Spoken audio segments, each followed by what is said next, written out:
Good morning, good afternoon, and good evening, everyone, and welcome to People First, Lessons from a Refugee-Turned-Unicorn Founder. My name is Colin Mahan, and I'm a Director of Programs at the Nasdaq Entrepreneurial Center. And for those of you who may not know, the Nasdaq Center is a nonprofit that's building a better path for entrepreneurs worldwide by improving inclusion, access, and knowledge in entrepreneurship. As you're going to see in the chat in just a moment, the Nasdaq Center provides programs, resources, and exceptional mentorship to entrepreneurs across all races, industries, and geographies. So check out those links and resources in the chat. Now, a few items before we get started. Firstly, let us know where you're dialing in from in the chat. See if you have any neighbors. Secondly, we're going to open up for live Q&A near the end of this session. So please submit those questions for us in the Q&A function box at the bottom of your screen throughout the presentation. We'll try our best to get to them all. Now, none of what we do here at the center would be possible without all the amazing support from our sponsors, including Nasdaq, Lehigh University, KPMG, Wilson Sonsini, Wells Fargo, the Nareet Foundation, Walmart.org, JP Morgan Chase, BPM, HubSpot for Startups, and Google Cloud. We're humbled by their contributions and hope you're grateful too. Now, before we get started, I'm going to launch a few polls to take a step back and take a temperature gauge on how everyone is doing today. The first poll is, how are you feeling about your business? It is 2025. I can't believe it. The new year is off to the races. How are you feeling about your business? Are you optimistic? Are you in survival mode? Let us know. We use this to fuel the resources for you, the entrepreneurs out there in our community. So let us know. I'm going to let this run for just another second. Thank you for participating. I'm going to end the poll. Looks like optimism is in the lead, but understand there's a little bit of survival mode and fear out there. So we will get to it on helping provide additional layers of support for you. Second one, what's keeping you up at night about your business? Is it finance, sales, marketing, team? Let us know. We use this as our target for the upcoming months of programming that we provide for you. Ooh, looks like marketing's in the lead. It's a pretty good mix here. So I'm going to end this poll in just a moment. Thank you for participating. And share those results so you can see them. Looks like there's a pretty good mix, but marketing is in the lead, so we'll get right to it on chasing after more subject matter experts in those categories. But without any further delay, please join me in giving a warm welcome to our special host for this conversation today. Manan Mehta is the founder of Unshackled Ventures and a board member here at the Nasdaq Entrepreneurial Center. Manan, so excited to see you, and thanks for hosting this conversation. Over you. Thank you, Colin, and thank you to the Nasdaq Center for all the amazing work that you guys do. So today I want to make this a little bit more casual and fun. And so I'm actually going to follow Colin's lead and start with a question that you guys can all think about once I pose it. And that question is, do you believe in aliens? Yes, again, I said, do you believe in aliens? Of course, I'm not talking about UFOs. I'm talking about immigrants. Individuals who come to the US with dreams, grit, and determination, yet are somehow labeled as aliens. Despite starting back at zero, they become the builders of tomorrow, reshaping industries and redefining what's possible. Today, we're joined by someone whose story epitomizes this journey, Payam Zamani. Born in Tehran and raised in Hashgar, Payam came to the United States as a teenage refugee, an alien, with less than $100 and co-founded AutoWeb, which he took public just 11 years after his arrival, at a valuation over $1 billion. While many may hear this and think this is a story of perseverance and wealth creation, it certainly is. But candidly, it's really a story about love, purpose, faith, and family. So please join me in welcoming Payam Zamani. Hi, Manan and Colin, Michelle. Thank you so much for inviting me. Glad to be here. Thank you so much for this opportunity and for writing the book that you published back in June. After reading Crossing the Desert, I have to say that the typical story of every hero's journey begins in the ordinary world. However, from the perspective of someone born in the United States, there is nothing ordinary about your world. From taking a company public within 11 years of being a refugee in this country, to losing your dearest friends as a child and as an adult, to fleeing your home country on a treacherous 5-mile trek to the emptiness desert, and to the beauty of a faith that taught you service over greed. So let's go back to your roots. At the start of your book, you spent a lot of time talking about your parents. I would love to appreciate your parents' role, specifically your father's focus on education and your mother's focus on becoming a head nurse. How did their journeys shape where and how you grew up? And perhaps more importantly, the vision for your life? Yeah. First, I'm going to answer your first question, and I'm going to take alien as being, intelligent species from other planets. Yes, I believe that they do exist. That's of course a big question these days. And I heard that somebody was saying that. Did you hear it? That there was a hearing, in front of the House. People said that we've seen aliens and nobody cared. And anyhow, so we're not alone. And I think that also is true with this planet. That I fundamentally believe that regardless of where we come from, whether if you're born here in this country or we've come from other places, I feel like our story is one. Our story is made up of significant struggles and victories, ups and downs. And one thing that is clearly a constant, and we all experience, is that every up is followed by a down, every down by an up. That's just how the world works and will always work.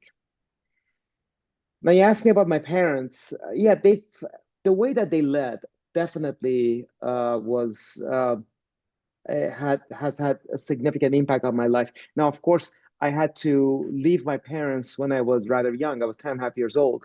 When initially I had to leave my parents and live far away from them because of the adversities that as Baha'is we were dealing with in the place where I was born or where we lived. And then later on, at the age of 16, I had to leave Iran. So again, I did not get a chance to be with them. So my time with them was cut short as far as that nuclear family is concerned. But I think that my parents' deep faith and belief in the Baha'i faith, the modern religion, definitely shaped the way that they brought us up, me and my siblings. And you talked about education.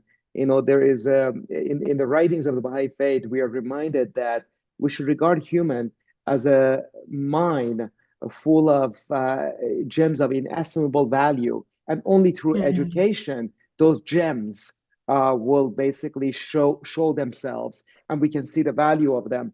So treating humans in that manner is key. And by the way, what's really sad is that I left Iran in 1987. And in 1979 was when this Islamic Republic came about in Iran. So it's been 45 years. For 45 years, Baha'i youth in Iran have not had the right to attend universities in that country just because they believe in a religion that's different. And it's one of the things that I've experienced in the Bay Area, certainly, is every time I come across a Baha'i faith person, they're very entrepreneurial. And in your book, you actually write, entrepreneurship is survival. And so I want to take you back a little bit. You shared memories of monopoly being something that you had to almost smuggle in and keep and preserve, which led you to learn about US capitals and US states and US presidencies, which would then be useful at the INS hearing for your citizenship, ironically.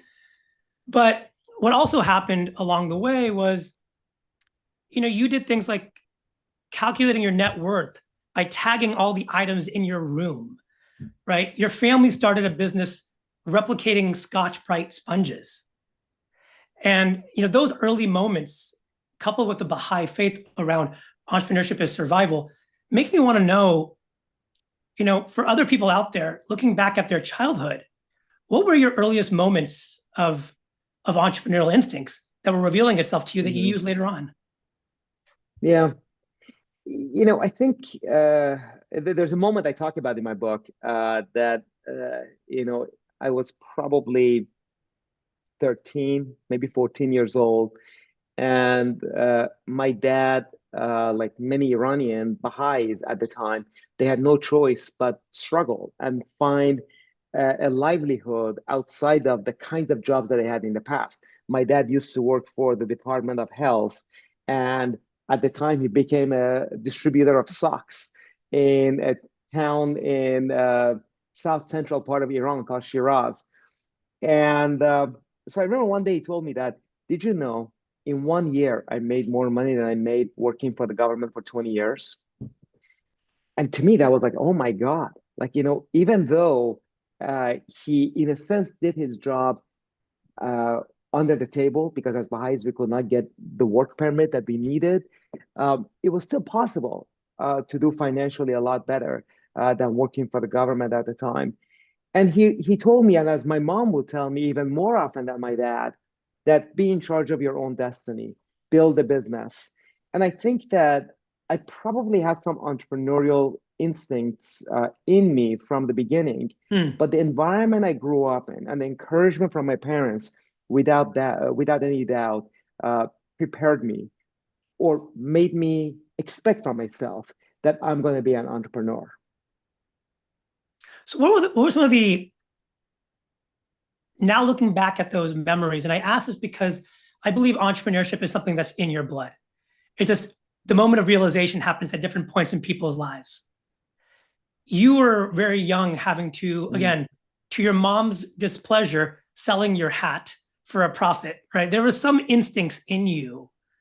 How do you look back and think about guiding entrepreneurs to kind of look back at their history, to find that source of belief that they've been doing this for a long time as instincts? Like, where do you go back to your childhood? Yeah. I think that if you connect the dots, where I grew up and how I grew up, and the stuff that were imposed on us for being Baha'is and the way we had to survive, all of those probably caused those entrepreneurial genes to come out. I think that we probably all have entrepreneurial genes, but the question is, do they, in a sense, manifest themselves? And I think that it takes an environment that either forces them or encourages them to manifest themselves. In my case, I think it was both. I was forced and I was encouraged to manifest themselves. And, it's interesting, now looking at later on in my life, a good friend of mine, I'm not sure if she wants me to mention this, but I'll mention it anyways. Julie Wainwright, a good friend of mine who founded The Real, she told me once, she said, Payam, you know what? We're not hireable. Nobody wants to hire us. We have to start our own things. And I kind of believe that because I feel that there is something about if you truly are an entrepreneur, you become a bad employee. And then there is a time that you realize that, I'm going to be of more value to myself and those around me if I start things and not become, go out there and look for a job, because I will, in fact, be a bad employee. And at the same time, I tell a lot of people, including those very close to me, that being an entrepreneur is not necessarily for everyone and will not bring about joy to everyone. And that's really important because as an entrepreneur, you never, ever turn off. And that is something that you really got to be okay with, because it could be stressful for some people if they can never truly turn off. But for some other people, that drives them. It definitely drives me, and it sounds like drives you. Yeah, no, I really, I'll come back to that comment about being unhireable a little bit later, because I think there's moments in your story, in the book at least, where boards did not want to hire you back. So we'll talk about that then. Yeah. One of the things I want to actually, for the audience to appreciate, I alluded to it earlier, this 5-mile trek, or 5-day trek, sorry, across the emptiness desert. One of the questions I ask, many immigrant founders who haven't written books specifically, is a question of, tell me, what did it take for you to get out of your home country? I think it's a very revealing story. So it's a story of ambition and purpose. So if you wouldn't mind, for the audience here, maybe spend a couple minutes describing, what did it take to get out of your home country? Yeah. And specifically, if you can also allude to the emotions that you felt, right? The doubt, the excitement, the fear, Sure. whatever it may be that you remember probably so vividly still. Yeah. This is a portion of my story that often I get emotional, and it's hard for me to share it. And as I was writing my book, I was lucky enough to be able to go spend time in Tahoe, close to Lake Tahoe, and be away, be on my own, and experience those emotions and write this book. Mm. Uh, you know, uh, Growing up in Iran as a Baha'i was very difficult. Hundreds of Baha'is were killed in the 1980s, and we were treated really badly. I'm not gonna go through all of that. It's all in my book. But they also took our passports away. So the Iranian government wanted to see us suffer, wanted to make life very difficult for us, but they also did not want us to leave the country. In a sense, they wanted us to stay there and die. And so in 1987, when my parents decided that after my brother and my sister had left the country, that it was time for me to leave, they had to do what Baha'i families did. So law-abiding citizens would have to find smugglers that would be able to take their loved ones out of the country. It's not an easy task because these are typically smugglers that bring all kinds of illegal stuff into the country and they go back empty-handed. Now you got to find one of these groups and tell them that, hey, on your way back, can you take my son with you? And you kind of shop around to find the most trustworthy smuggler, kind of like an odd thing to look for. And so that was my mom's job, to basically find a smuggler that she could trust. And she finally found someone, and the cost was very expensive for Iranian standards. It was about $10,000, which was a lot of money back then in Iran, still is. And then I had to take a bus from Tehran to Zahedan, which is where Iran, Afghanistan, and Pakistan meet, one of the most dangerous places on the planet. But the smuggler had asked my mom and I to not sit together during that 24-hour bus ride through the emptiness desert, which NASA has ranked it as the hottest place on the planet, reaching temperatures of 152 degrees Fahrenheit. And this was the beginning of July that we were going through that in 1987. 24 hours later, we got to Zahedan. I could not say goodbye to my mom. The smuggler had asked me specifically to not show any emotions, to not even for a moment make it look like you know that woman. You don't. And because any kind of emotion, any kind of a goodbye would raise red flags in an area that there are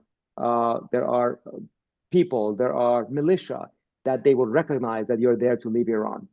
So I got off the bus, did not look behind me where my mom was, and got off the bus, went straight to the side of the road. A car stopped by and asked me to get in. I got in, and the car sped away, and I just looked back and I saw my mom on the side of the road just staring at the car. And knowing very well that she may never see me again, and me thinking I'm never going to see my mom again. And that was like a goodbye that there is no goodbye like it. And I often talk about this. How has that affected me? I don't know. But what I do know is that whether it has left, that's traumatic. That definitely left a mark on me. What that means, I don't know. But at that moment, I remember when that car made a left turn, I could no longer see my mom. I was just thinking that, what did a country do to a mother that she felt that my son is safer with that smuggler than here with me? And that by itself tells you what the government of Iran is like. It's evoking this kind of somatic experience of like shivers and chills in me right now as I think about being a parent myself. I know how hard in the book you talk about how hard your mom negotiated to be on that bus ride with you, despite the advice of the smuggler group, right? And she fought, knowing that she could not look at you at all in the face. Yes. I think it's a very beautiful commitment that a parent makes, but it's also very heartbreaking. Yes. That takes me to kind of want to jump a little bit to this concept you talk about knowing. this self-belief of knowing. You spent about a year or so in Lahore, I believe, waiting to win the lottery in the United States with your brother. And when you arrived, you noted the scent of jet fuel and salt in San Francisco. And you noted the diversity of a lot of Asian people, I think, in the book, what you write. I'm guessing on one hand, there's a lot of excitement to the newness of a new life to make it with your brother. And I think your sister was about to join you shortly. You also did not know the language of English. You had $100 in your name, maybe less. And so I want to go back to this personal belief. On the start of everyone's entrepreneurial journey, there's this knowing that you have to have that no one else will appreciate but you. And it gives you the strength to persevere. Which personal belief of knowing do you remember that existed in your mind at that point, that you knew you could go to Jack in the Box, have that first meal, and then ultimately work at Pizza Palace and then start a company? Yeah. I think so. A lot have happened in my life up to that point that is more than anyone should ever experience. Those were the things that happened to me, and I never wanted to seek those things happening to me. By the time I arrived in the US, twice I was in situations that I did not think I'm going to get out of those situations alive. And maybe being a 16, 17-year-old at the time when I came to the US, maybe I had that invincible mentality that a teenager has. But then on top of that, I had survived some very traumatic situations that made me believe, and to this day, I believe that there's an answer to everything.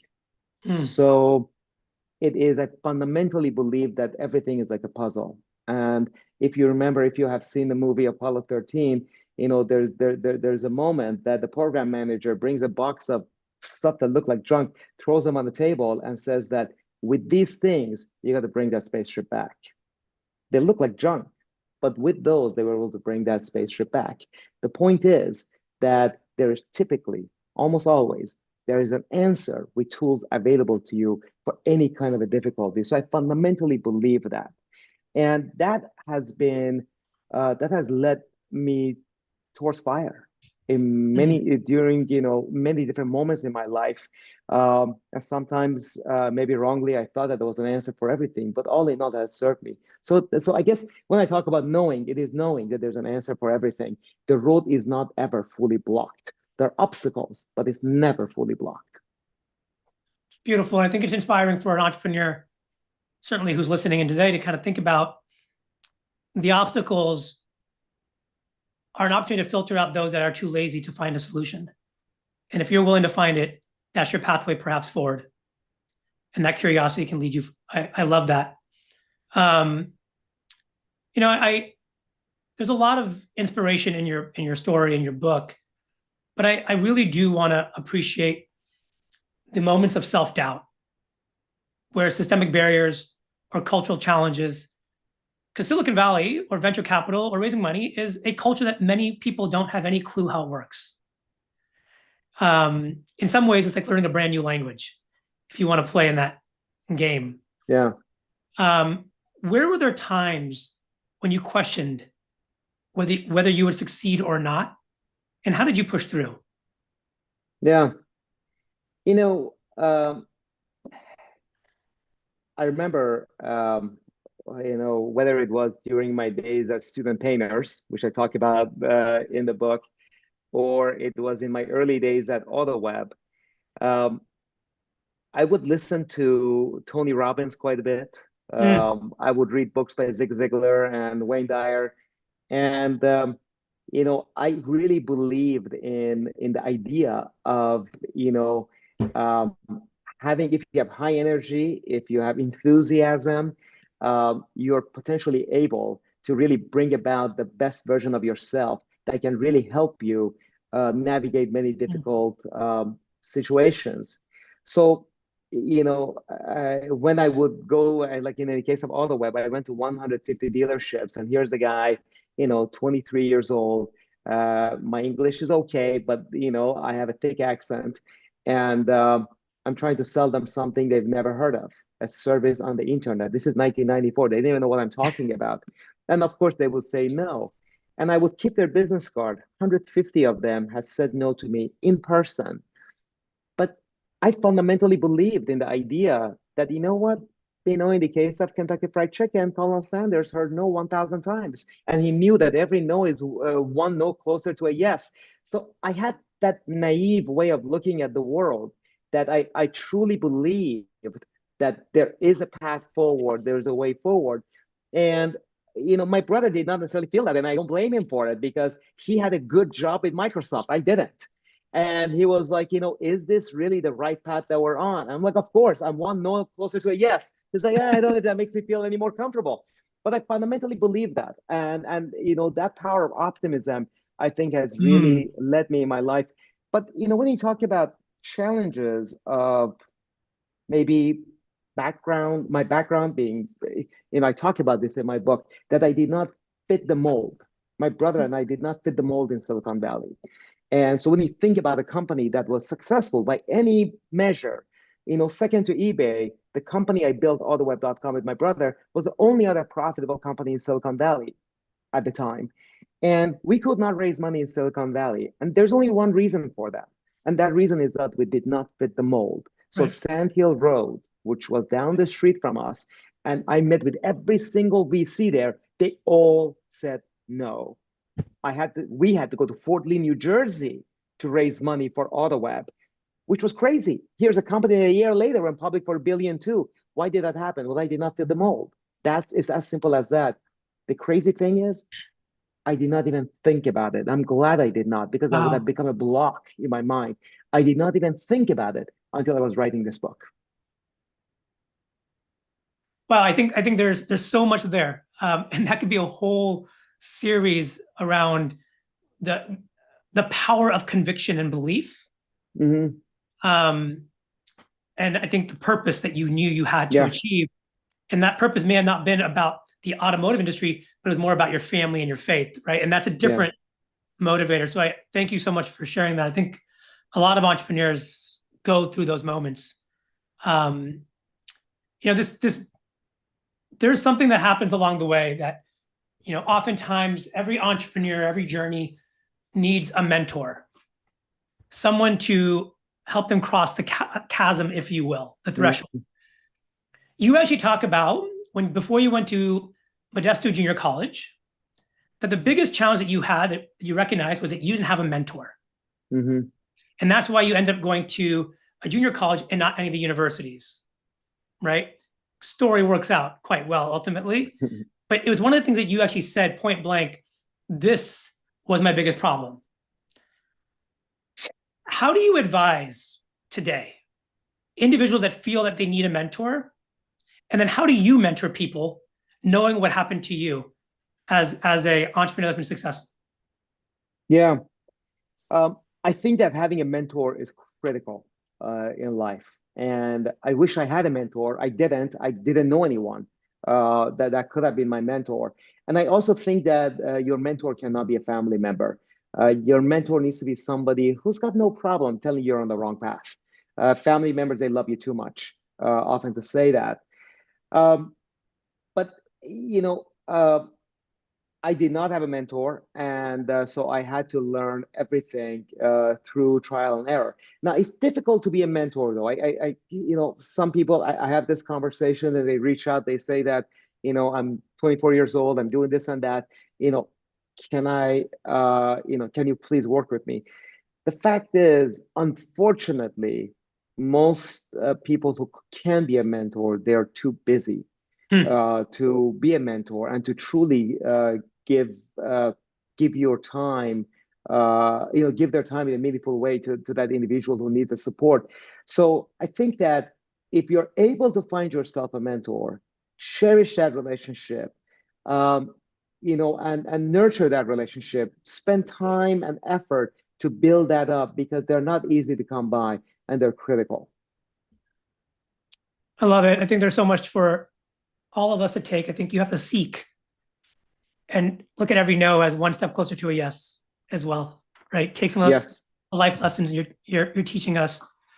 I wanna bring us a little bit forward now. You spoke a little bit about AutoWeb already, and you actually talked about some of the challenges you face with preconceived notions and pattern biases.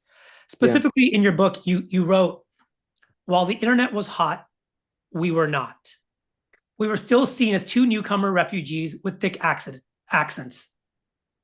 How did that shape your drive to prove yourself, if any? Yeah. You brought it up now. You got to go to Geo Capital in the end to raise money. And how do you use that experience to advise founders? Yeah. It's interesting. I'm 53 now. And I know that when I was 40, I was leaner than I am now. But I also know that, and often when you're 53, you say, well, I'm 53 and, my metabolism has slowed down. That is true, but it's not zero. All that means is that if you want to be as lean as you were in your 40s, you just have to maybe work out 15% harder. But are you willing to do it? So I feel like, when we think about biases, and I've been there, I've experienced them, but I will also tell those of us who experience those biases, some a lot more than others, to also consider the fact that if we give in to those biases, we have allowed those who have created those challenges to win. We're not going to do that. We cannot let that happen. I have to work 50% harder. And I will do that, because unless I do that, I'm not going to be one of those who can break the rules, those patterns of the past. Now, having said that, I will also tell you that there's a group in this country that fundamentally is in a different situation than people like me. And those are African Americans in this country that, that they are dealing with a challenge that is so deeply ingrained in the way that this country operates, that I feel that as a country, unless and until we recognize that in a meaningful way, we're going to pay a price for it forever. For a very, very long time, we're going to pay a price for it. That we need to address that fundamental barrier we put in place for a certain group of people in this country. And women, also the same. I mean, you think about it, that what percentage of the investments in Silicon Valley go to African Americans? Well, 12% of the population are African American. 50% of the population are women. Only 2% of the investments go to women. I mean, clearly, we put in place barriers to prevent people that we know they actually they deliver better outcome even for investors, but they work against their own I guess a better outcome for themselves by not supporting them. This is a fact that if all you do is you invest in companies run by women out of the Fortune 500 companies, you'll do better than S&P 500. But we still think that we should be hiring, a certain group of people that fit that box. But again, my advice to women, my advice to African Americans, my advice to people who are dealing with any kind of bias: don't let that stop you or slow you down. Work 50% harder, 100% harder, so you can be one of those people who will break those rules of the past. It reminds me a lot of what I hear from immigrant founders. And I think you say it in your book actually as well, which is all you see is opportunity when where you come from is not as good as where you're going, right? Like the differences are so, like your life in Iran versus your life in the United States was a dramatically different experience. And so that's the superpower. That's the transformational strength that people who face obstacles sometimes have that those who don't will never understand. I love that. One of the things that really struck me was this concept called life moments. And now that we're talking a little bit about your professional career and the great success that you had, there was something that happened in the AutoWeb journey where your brother asked you to become CEO.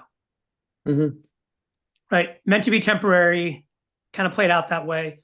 But right out of the gates, you made some really big decisions. For the audience to know Payam Zamani is the father of lead gen. He created the first 25 years ago, the first cost per lead model that today still sticks as why marketers still use it. And so you're around somebody that truly is an innovator in the space.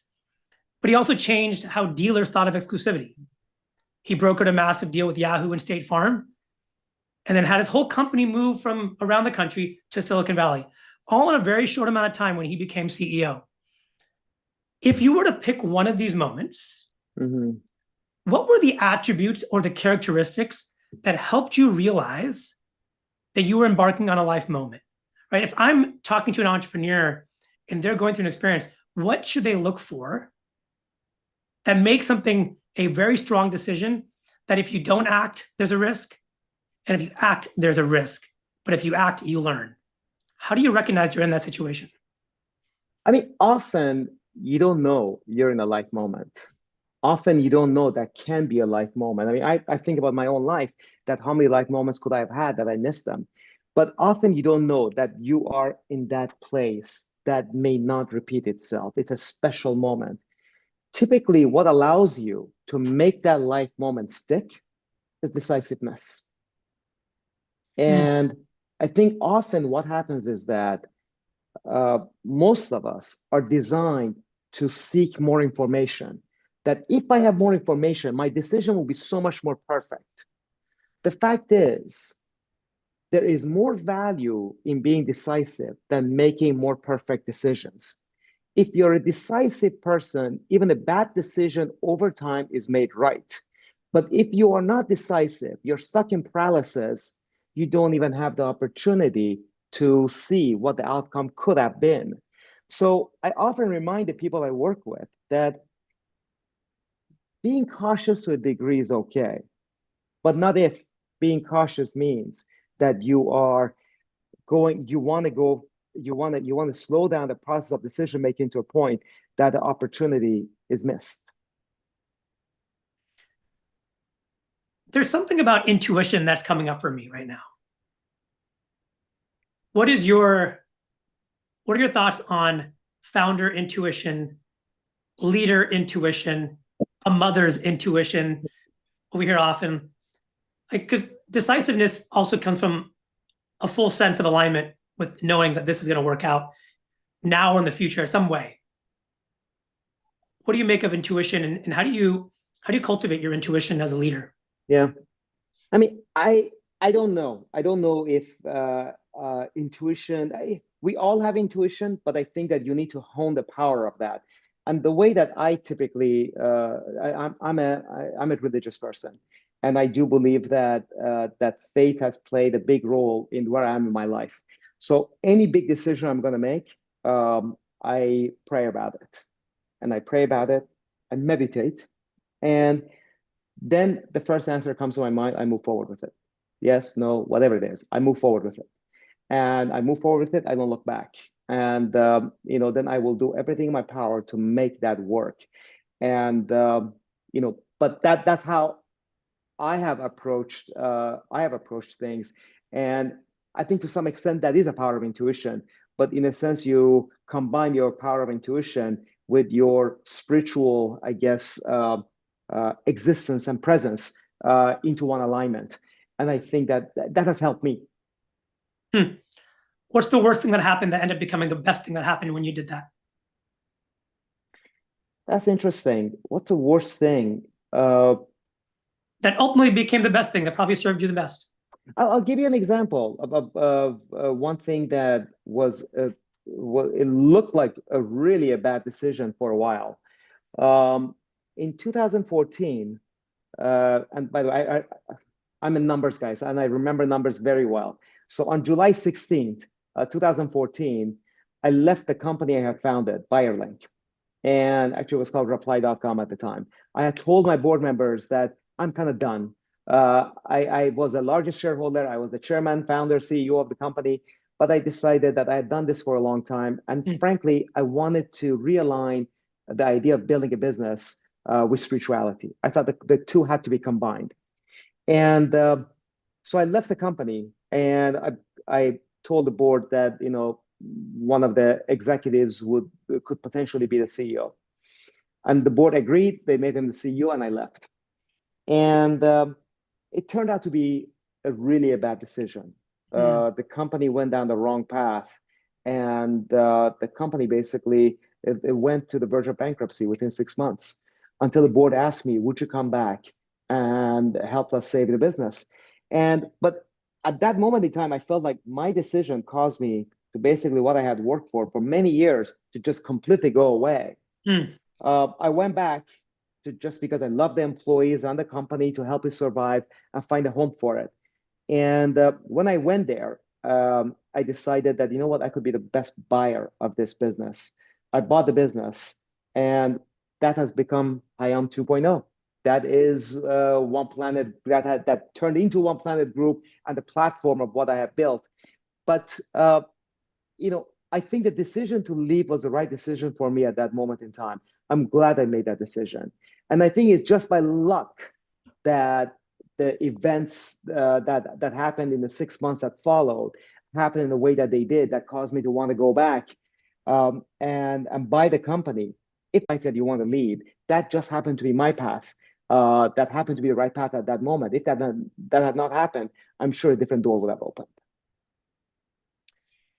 Beautiful. And I love the idea of Payam 2.0. It's like a reinvention.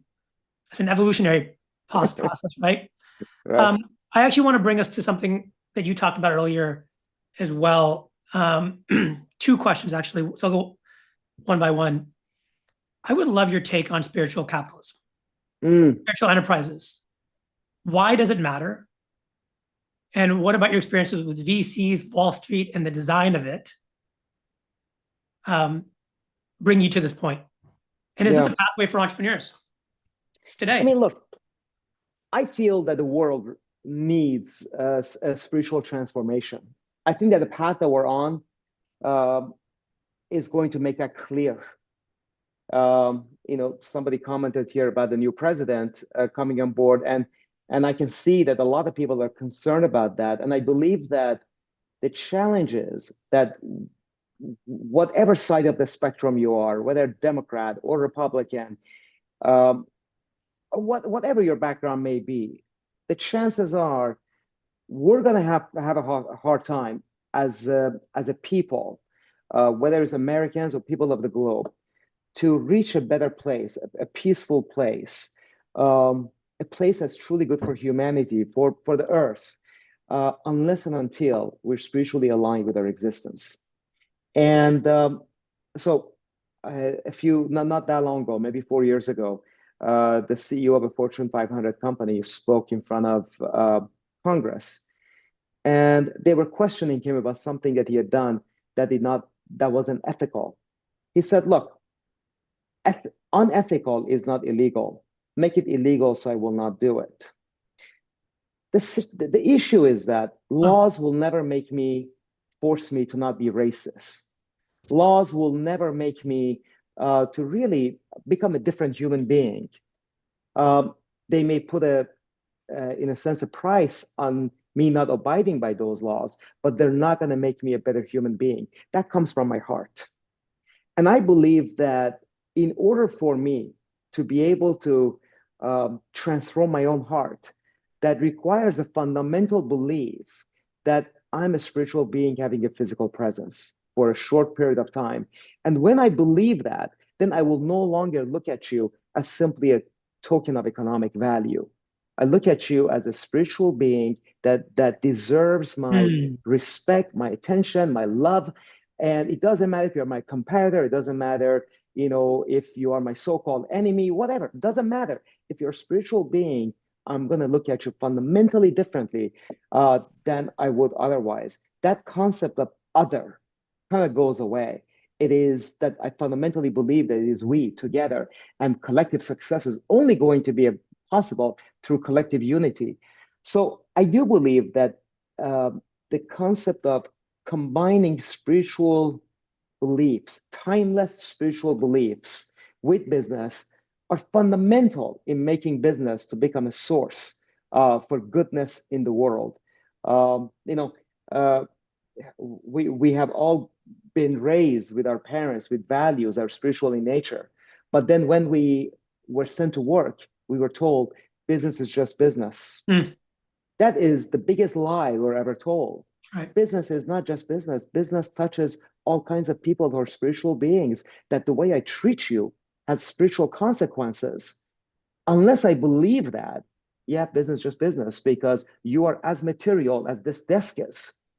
But that's not the case. You're not just flesh and blood, and this desk is just made out of wood.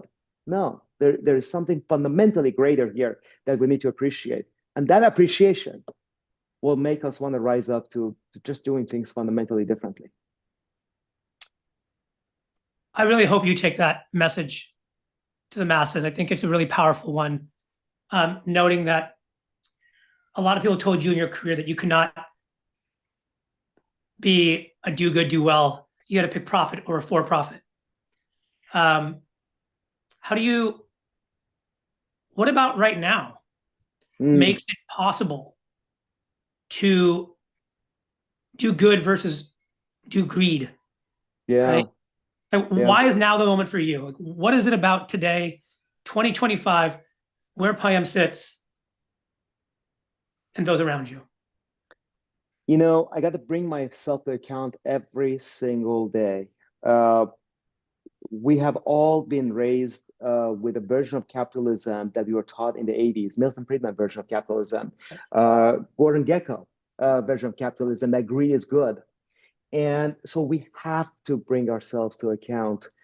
And I think that if we were to incorporate spiritual principles that we are all taught, it doesn't matter if we are from Christian background, Jewish background, Baha'i, Muslim, doesn't matter. Their fundamental beliefs are the same amongst all religions, and those are the essence of all religions. And if we follow those, I think it will automatically put a cap on how big companies will become. Because all those religions ask us to consider the impact of our decisions by having a scale that is spiritual in nature. And when we don't have that, then, I didn't want to use an example, but I'm going to use an example. My apologies to Jeff Bezos. You look at Amazon, and Amazon is not doing anything other companies are not.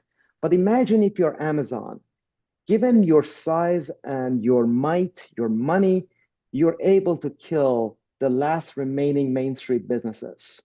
But why? Yeah. How much bigger do you need to get? Is it good for humanity to have these global dominators? Is it enough for one person to be worth 200 billion, or should it be worth more? While they're not paying their warehouse employees enough. When is enough enough? And what are those self-imposed mechanisms, measures we put in place to kind of judge our own decisions? That are these economic decisions and the ripple effect they leave behind good for humanity? I think that spiritual scale that is nothing law related, legal related, neither Biden or Trump can put in place because they come from the heart. That will cause businesses, entrepreneurs, executive teams to want to fundamentally do better for humanity. Beautiful. It's not lost on me on the irony of our form of capitalism, which is rewarding billionaires through stock prices, not profits. And here we are at the Nasdaq Entrepreneurial Center. That's right, exactly. About that, right? Last question, and then I want to move to some rapid fire questions. But you mentioned earlier in your book this concept of watering the dirt. Now that we spent so much time talking about a little bit of your journey, a little bit of your business creation, and a little bit of your spiritual guidance, how do you recommend entrepreneurs adopt this philosophy to build something meaningful and sustainable? Watering the dirt, and maybe explain to people what that means. So I don't know if it's a philosophy. I mean, it is. I mean, at the end of the day, I think. And by the way, watering the dirt is it's not just metaphoric. It's a real thing that my dad would make me to do, and I hated it at the time. I was maybe 8 or 9 years old, and he would ask me to help him to take water from a stream and take it up, next to our home and up and down the street and basically splash it all over the dirt road. So when the cars would go, when the passerbys would go, in the evenings, dirt would not, rise and, go into their faces and so on. It is an act of service at the end of the day. It's an act of service that you do for people around you. And my dad wanted to do that. And then we did that together. But I think at the end of the day, to me, that really comes down to service, that we all live the most joyful, most fulfilling version of ourselves when we are in service to others. No amount of financial get us there. No, I don't. It's area associated with serving others that will help us get there. Beautiful. All right, here comes the last kind of minute or two. I'm going to ask questions. I'm going to encourage you to keep the answer to one sentence or less. Okay. Eliminating run-on sentences because those can be used. So if you're ready, we'll go through a few questions. Let's do it. What's one book, quote, or mantra that inspires you daily? There's a book called The Hidden Words by Baha'u'llah, the Prophet founder of Baha'i Faith, that is made up of really small pieces that you get to read every morning, every night, and brings you to account. I love that. The Hidden Words, for those who missed that. Your dad was 40 and you were 5, both on the first flight of your lives. While on this flight, your dad looked down at you and said, "Look at how much progress we've made." What's one progress you and your wife, Goya, noticed in your kids, Sophia and Ella? I'm going to give you two. One is that they're worldly beings, and I love that about them. And they're spiritual. I think we've done a good job of instilling that in them, that they're spiritual beings. Beautiful. What does being American mean to you? Oh, it's hope. It's pursuing what I want. It's not being afraid of failure. And I love being an American. America represents hope to the world. Right. Amen. What's a small habit or routine that has significantly impacted your life? Meditating every morning and evening. How long? Whatever I can. It could be a minute, maybe ideally closer to 5 minutes. Just why I want to notice that. It can be short and still very powerful. What's a recent lesson you've learned that surprised you? Listen. Oh, I tell you, writing a book. It was very, very challenging for somebody who's not an author. And but I'm surprised because of all the love and kindness I've received in writing from so many people who've read it. And it's been one of the best things I've ever done. Why'd you write your book? Okay, that's a long answer, but I'll make it short. I felt that the situation in the US, the situation of the stateless and immigrant, I was worried that the light of hope that this country has was dimming. I didn't want that to happen.